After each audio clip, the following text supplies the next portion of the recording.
Back to 30/60 తమది మాటల ప్రభుత్వం కాదని చేతల ప్రభుత్వం అన్నారు తెలంగాణ వ్యవసాయ శాఖ మంత్రి పోచారం శ్రీనివాస్ రెడ్డి. ఎన్నికల మేనిఫెస్టోలో లేని పనులు కూడా చేస్తూ తమ ప్రభుత్వం దేశంలోనే ఆదర్శంగా నిలుస్తోందన్నారు. కామారెడ్డి జిల్లా నిజాం సాగర్ లో పలు అభివృద్ది పనులకు మంత్రి శ్రీకారం చుట్టారు.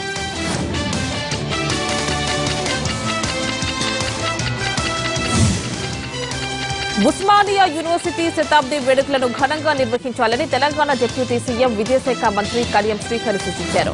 వచ్చే ఏడాది ఏప్రిల్ 26 నుంచి 3 రోజుల పాటు ఉత్సవాలు నిర్వహిస్తామన్నారు. ఉత్సవాల ఏర్పాటుపై సమావేశం నిర్వహించిన కడియం శ్రీహరి ప్రారంభోత్సవానికి రాష్ట్రపతిని ఆహ్వానిస్తున్నామన్నారు. ఏడాది పాటు వేడుకలను నిర్వహిస్తామన్నారు.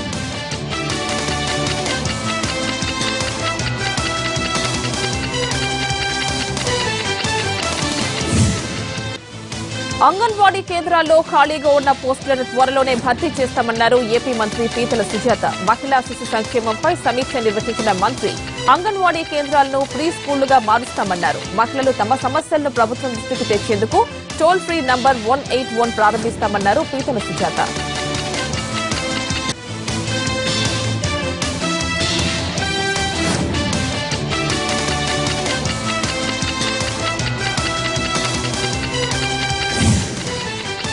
సిమెంట్ ధరలను ఇష్టారీతిగా పెంచడంపై ఏపీ మంత్రులు యనమల రామకృష్ణుడు, అచ్చెన్నాయుడు సీరియస్ అయ్యారు. ధరల పెంపుపై కంపెనీ యజమానులు, డీలర్లు, బిల్డర్లతో మంత్రివర్గ ఉపసంఘం భేటీ అయింది. ధరలను తగ్గించకుంటే ప్రభుత్వం నుంచి కంపెనీలకు ఇచ్చే రాయితీలు నిలిపివేస్తామని హెచ్చరించింది. ప్రభుత్వం చేపడుతోన్న ఇళ్ల నిర్మాణాలకు 230, చంద్రన్న రోడ్లు ప్రభుత్వ నిర్మాణాలకు 240 రూపాయలకే సిమెంట్ సరఫరా చేయాలని కంపెనీలను ఆదేశించింది మంత్రివర్గ ఉపసంఘం.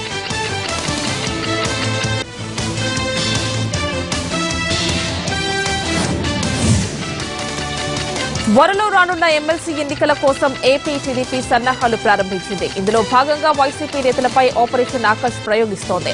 కడపలో జరిగిన టీడీపీ జిల్లా విస్తృత స్థాయి సమావేశంలో పాల్గొన్న రాజ్యసభ సభ్యులు సీఎం రమేష్ ఎన్నికలకు సిద్దం కావాలని కేడర్కు పిలుపునిచ్చారు. ఎమ్మెల్సీ ఎన్నికలతో పాటు జనచైతన్య యాత్రలు, సభ్యత్వ నమోదు అంశాలపై ఈ సమావేశంలో చర్చించారు.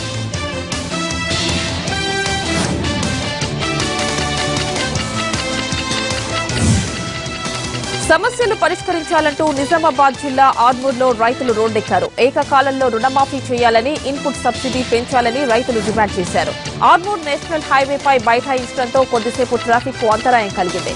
అన్నదాతల ఆందోళనకు అఖిలపక్ష నేతలు మద్దతు తెలిపారు.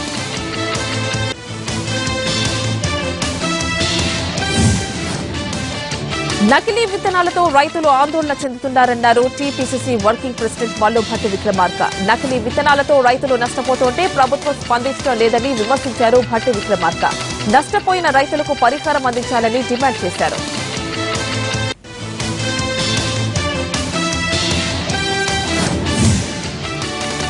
మహబూబ్ నగర్ జిల్లా నారాయణపేటను జిల్లాగా ప్రకటించాలంటూ విద్యార్థులు ఆందోళనకు దిగారు. జిల్లా సాధన సమితి ఆధ్వర్యంలో రోడ్డెక్కిన విద్యార్థి సంఘాలు భారీ ర్యాలీ నిర్వహించాయి.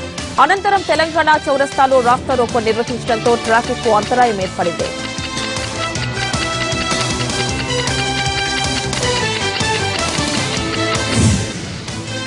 అపూర్వ చంద్ర కమిటీ సిఫార్సు మేరకు తమ కమిషన్ చెల్లించాలంటూ గుంటూరు జిల్లా పెట్రోల్ డీలర్లు నిరసనకు దిగారు. రాత్రి 7 గంటలకు అరగంట పాటు విద్యుత్ సరఫరాతో పాటు పెట్రోల్ అమ్మకాలను నిలిపివేశారు. అపూర్వ చంద్ర కమిటీ నివేదిక మేరకు పెట్రోల్ ఉత్పత్తులపై కమిషన్ పెంచుకుంటే నవంబర్ 3 నుంచి ఆందోళన ఉధృతం చేస్తామని హెచ్చరించారు పెట్రోల్ డీలర్లు.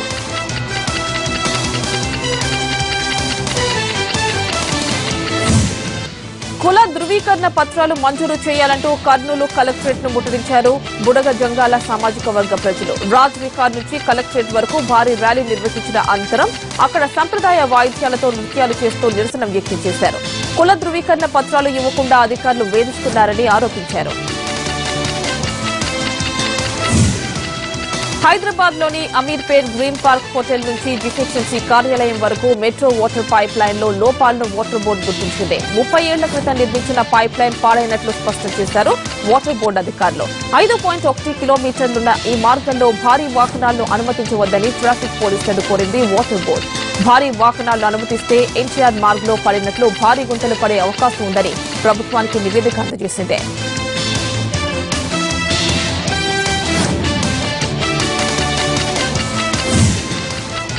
పాలనా సౌలభ్యం కోసమే కొత్త జిల్లాల ఏర్పాటు జరిగిందన్నారు మంత్రి జూపల్లి కృష్ణారావు. విభజన తరువాత మహబూబ్ నగర్ జిల్లాలో మొదటిసారిగా ఏర్పాటు చేసిన సర్వసభ్య సమావేశంలో ఆయన పాల్గొన్నారు. జిల్లాలో తాగునీటి సమస్య పరిష్కారానికి చర్యలు తీసుకుంటున్నామని వివరించారు. రుణమాఫీ విషయంలో ప్రభుత్వం రైతులకు న్యాయం చేస్తుందన్నారు.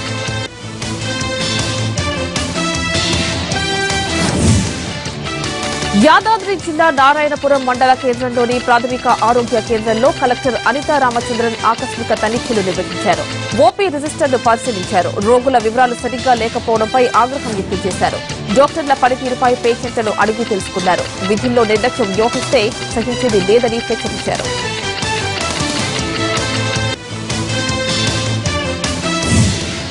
కోల్డ్ స్టోరేజ్ లో ఫైర్ సేఫ్టీ పరికరాలు ఖచ్చితంగా ఉండాలని సూచించారు గుంటూరు జిల్లా కలెక్టర్ కాంతిలాల్ దండే.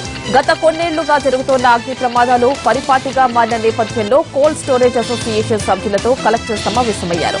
డిసెంబర్ చివరి నాటికి నిబంధనలు పాటించాలని ఎన్ఓసీ తీసుకోవాలని కలెక్టర్ సూచించారు.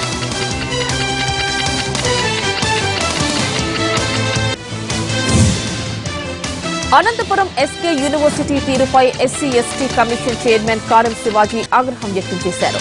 ఉద్యోగులు విద్యార్థుల భద్రత విషయంలో నిర్లక్ష్యంగా వ్యవహరించారంటూ అధికారులపై మండిపడ్డారు. ఎస్సీ ఎస్టీ విద్యార్థుల డేటా ఎందుకు భద్రపరచలేదని నిలదీశారు. ఎస్కే యూనివర్సిటీలో ఖాళీగా ఉన్న బ్యాక్లాగ్ పోస్టులను వెంటనే భర్తీ చేయాలని సూచించారు.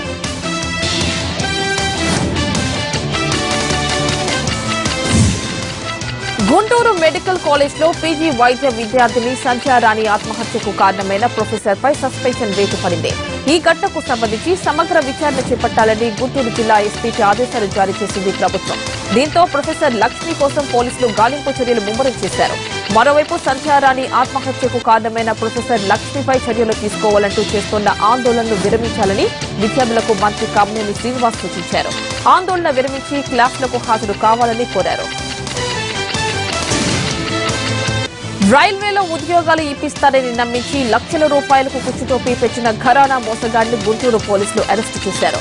రైల్వేలో గ్యాంగ్ మ్యాన్ గా పనిచేసిన నాచారయ్య ఉన్నతాధికారులతో పరిచయాలున్నాయని నమ్మించి లక్షల రూపాయలు కాజేశాడు. చివరకు మోసపోయామని గుర్తించిన నిరుద్యోగులు ఫిర్యాదు చేయడంతో నాచారయ్యను అరెస్టు చేశారు పోలీసులు. మెడికోను వేధించిన కానిస్టేబుల్ ను నెల్లూరు బాలాజీనగర్ పోలీసులు అదుపులోకి తీసుకున్నారు. మెడికల్ స్టూడెంట్ ను లైంగికంగా వేధించడంతో పాటు డబ్బులు డిమాండ్ చేసినట్లు కానిస్టేబుల్ గోపీపై ఆరోపణలొచ్చాయి. దీంతో విచారణ జరిపిన పోలీసులు గోపీని అదుపులోకి తీసుకున్నారు. విధుల నుంచి సస్పెండ్ చేశారు. నిందితుడిని ఇవాళ కోర్టులో హాజరుపరుస్తారు. హైదరాబాద్ జూబ్లీహిల్స్ పరిధిలోని జవహర్ నగర్ లో పోలీసులు కార్డనర్ సెర్చ్ నిర్వహించారు. వెస్ట్ జోన్ డీసీపీ వెంకటేశ్వరరావు ఆధ్వర్యంలో దాదాపు 300 పోలీసులు ఈ సెర్చ్ లో పాల్గొన్నారు. ఈ సెర్చ్ లో మొత్తం 55 మంది అనుమానితులను, సరైన పేపర్స్ లేని 63 వాహనాలను సీజ్ చేశారు. ప్రజల్లో ఒక అవగాహన కల్పించడమే ఈ కార్డనర్ సెర్చ్ లక్ష్యమని, దీనికి వారు సహకరిస్తున్నందుకు చాలా సంతోషంగా ఉందన్నారు డీసీపీ.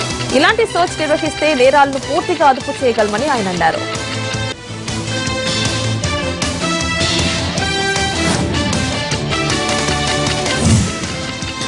30/60లో మరో చిన్న బ్రేక్ తీసుకుందాం.